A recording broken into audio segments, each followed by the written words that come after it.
Kumusta mga kaibigan? It's me, Teacher Kevin PH, and we are back with another video. Kaibigan, maraming salamat at napaklik ka sa video ito. Naway meron po kayong matutunan. Kung gusto mong bumili ng mga produkto na may kinalaman sa video natin para sa araw na ito, well, i-click nyo lamang or i-browse nyo lamang ang mga products natin dyan sa baba. Na-check ko na yan. Legit po lahat yan.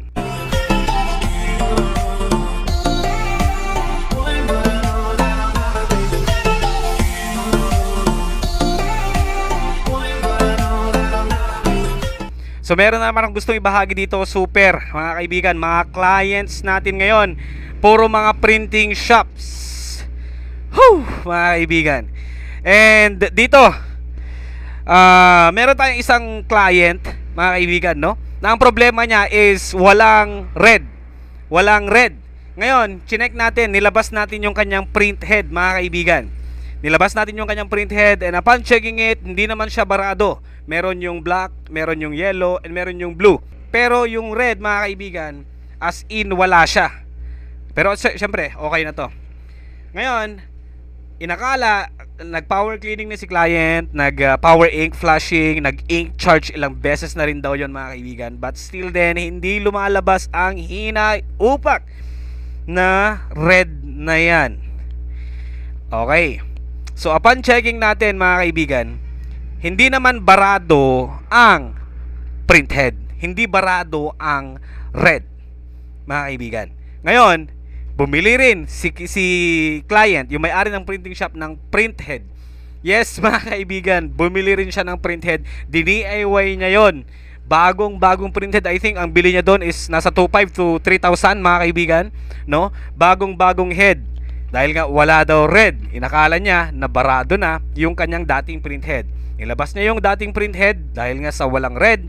Sinalpak niya yung brand new print head niya. Still, wala pa rin. Wala pa rin kulay kahit nagpalit na ng print head.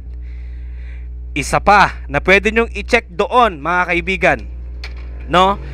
Ang pinaka number one suspect natin, although meron pang isa na suspect dyan, which is yung kanyang ink damper. Ito, mga kaibigan, yung lalagyan ng ink dito sa loob, ink damper. Alright? Kung barado yan, natural hindi yan magkakarga, hindi talaga makakargahan yung print head, no? Pero so far hindi naman yun barado, and ang naging problema sa kanya is yung kanyang purge unit ink system. Ito kasi ang humihila ng ink pataas mula sa tank papunta sa print head, then papunta sa waste pad, itong hose na to. Okay? Hindi pala niya nahihila ang red. Alright?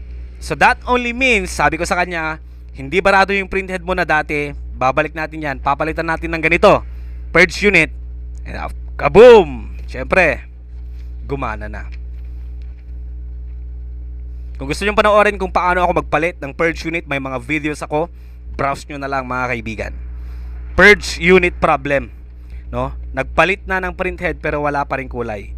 Thank you for watching.